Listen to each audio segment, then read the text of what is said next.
Hello people, I'm Data from JGX, and it's time to review the March patch notes. The patch will drop on March 22nd. So we have a new map. The map is based on Emerald Taiga. There are some changes. There shouldn't be all the external part, like the forest part, and it should just be about the internal base part, without, though, the big camping spot that was where the dropships dropped the defenders. I think it's going to be a pretty nice and balanced map, but we will see how it plays. We haven't had a chance to test it or play it yet. New mechs, Kid Fox and Summoner.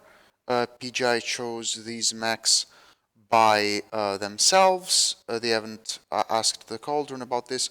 I don't know if the Kid Fox will be that interesting.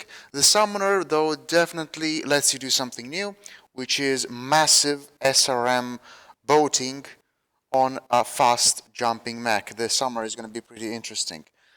As for the Quirk Pass, Jenners, some of these ones are legit, and the other ones is just power creep and quirk for the sake of quirking.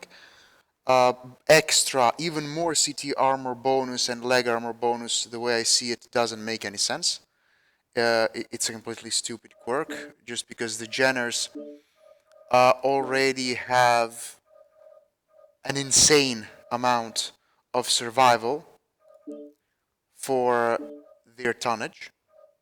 Like if you compare, if you do an armor per weight ratio between a Jenner and a mech that is like 3 times as heavy, like this one has 67, the one that is 3 times as heavy doesn't have 200, but it has like 152. Or let's check another one with the same weight, 134.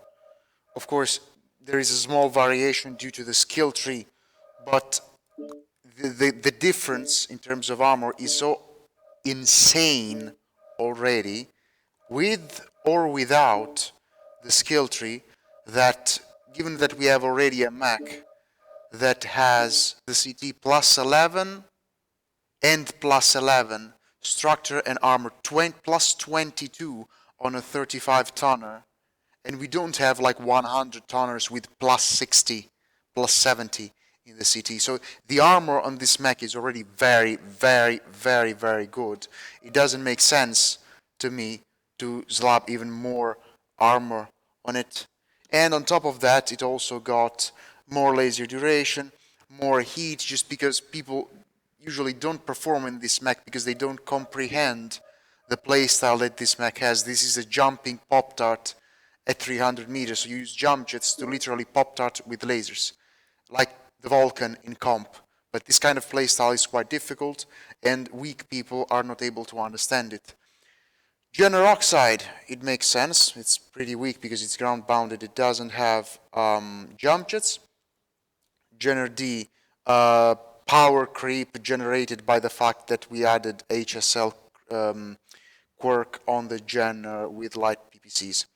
Jenner 2C, again, this may actually make sense because the Jenner 2Cs have less survival and they are even bigger than the regular Jenners. So a moderate increase on survival, it actually makes sense on the Jenner 2Cs, like they're even bigger. And their quirks are even less. So it makes sense.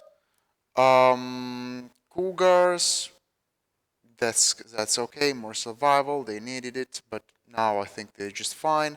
Minor quirks on the Novas, 10 heat and missile cooldown on the iconic Uziel from MechWarrior 4. I think the 2S is the one from MechWarrior 4. It's going to be pretty good. It already is pretty good, but with those quirks it's going to be even better.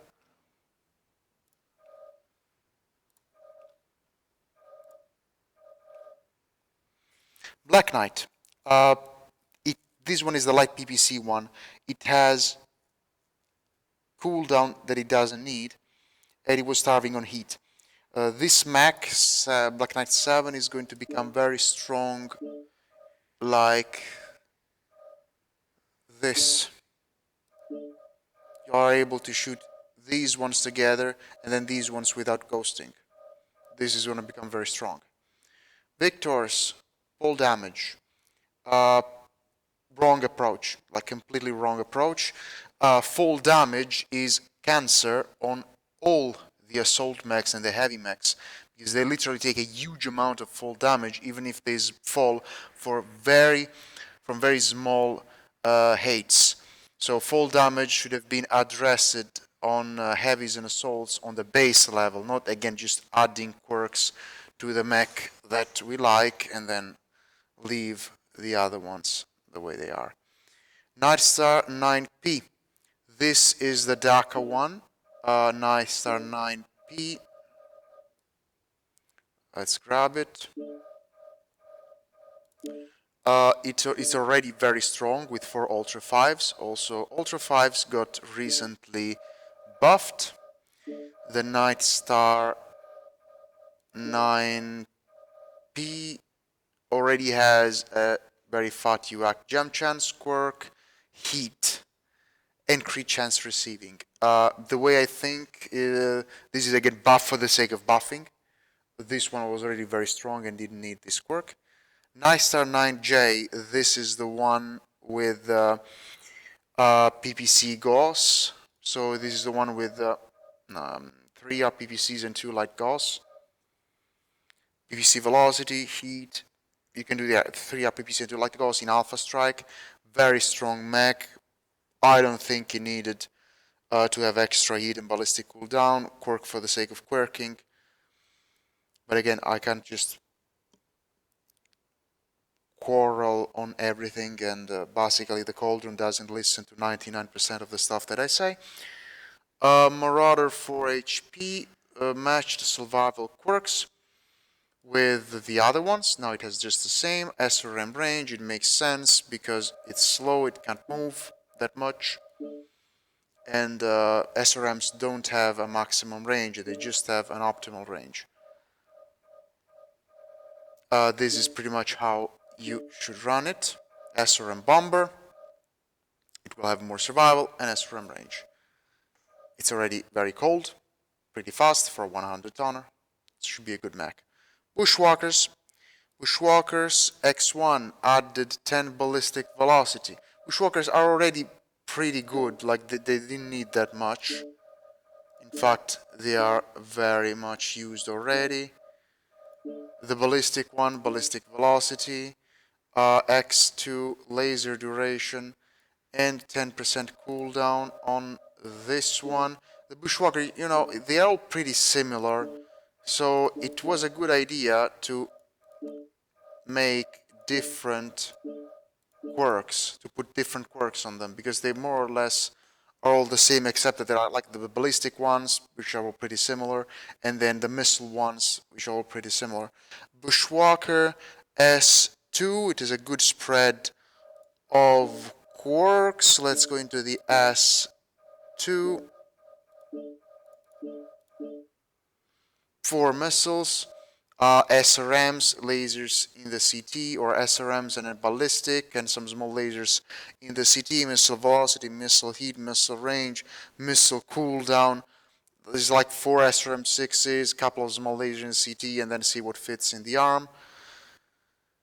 P2 added 10 range, and these are not going to break the game. The Bushwhackers are all fun now to play, but they are not broken. You can toy around with these mechs.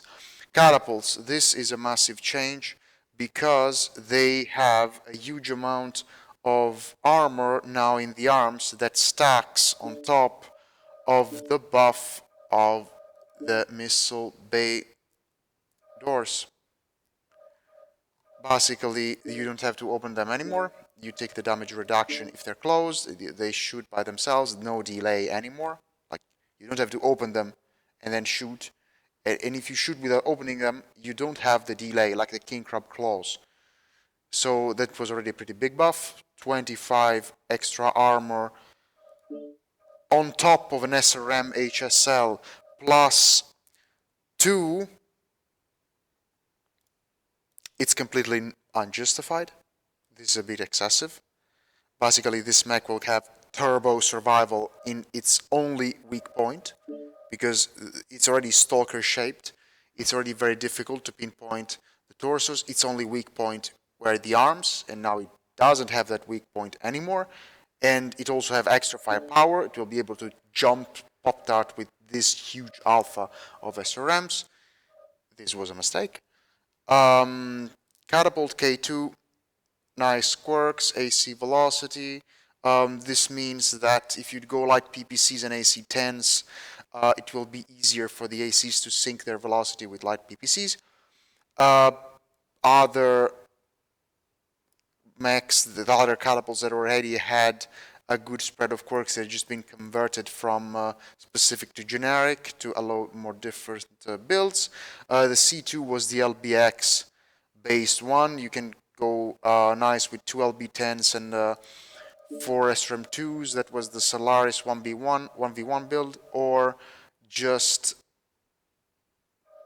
the double LB21. This, of course, for quick play, you strip some jump jets, you put some ammo, but that's the concept. Night gears, finally.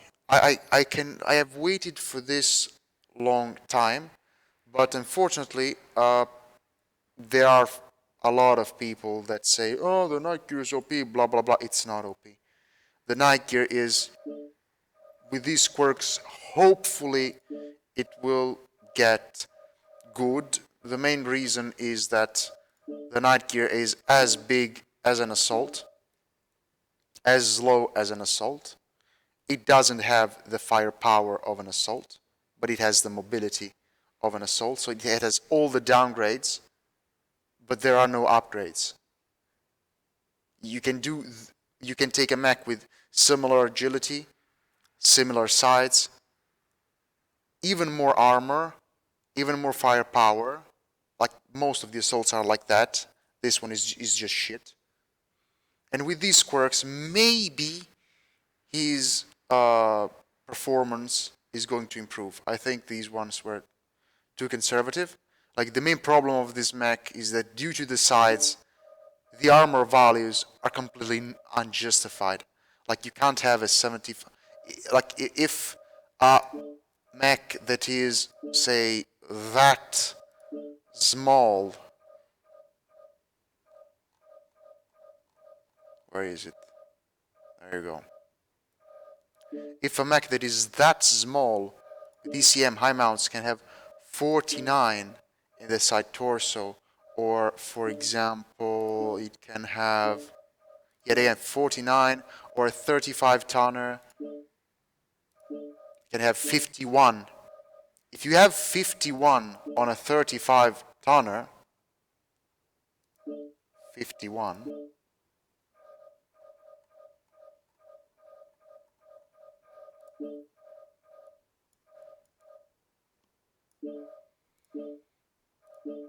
you cannot have 70 on a mech that is twice as heavy, more than twice as heavy, and like 5 times as big. It doesn't work. It's unbalanced. This is a problem. And the Cauldron just won't address this issue. I'll keep underlining this problem since day one, and it just keeps getting ignored, ignored, ignored, and ignored.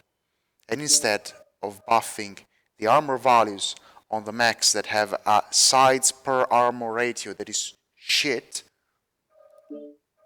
they keep buffing the ones that already have a stellar ratio in among like sides, tonnage, and armor values. What will you be able to do with the Night Gears? Night Gear Prime, basically we buffed the CTs without lasers to justify the CTs that don't have a laser, because just the D1 has a laser in the CT, the other one don't. The other ones don't. Then there are heads with lasers. and heads without. We added stuff in the heads without. And then something in the torsos, like the right torso, they don't have weapons nor the ECM. Some set of 8 have been adjusted. It should be interesting to play the Nightgear B with 4 Ultra 5s. The rest is going to stay as it stays. Charger. Interesting charger quirks. Top speed. There is a LOL one with 7 ER's mauls. And then brawling build, laser build, charger number 7, laser build again. Warhammer 2Cs. Finally, we give something to the Warhammer 2Cs. The regular one, you can do 4 PPC high mounted, 5 energy range, 5 energy heat. You can also bring ER large. This one, the 3, if you're able to shoot 2, 2, and 1, you can do 5 heavy large. On the 3, like this. Ballistic velocity, ballistic cooldown. The BL is the Pop-Tart one with 4 PPCs. It will be better at Pop-Tarting. The other, the ML Hero Warhammer 2C, it has weapon velocity. It could actually help the 2 ballistics in the CT. In the torsos. Like this. You could maybe run something like this, or just 2 Ultra 10s and 2 large poles, like this. And then ammo, faster engine. This is the concept. With PPCs, maybe it will be a little bit hot. And that's it. We're done. I hope you guys enjoyed the video. If so, please subscribe to this channel, share the content, put a like, and I'll catch you guys next time.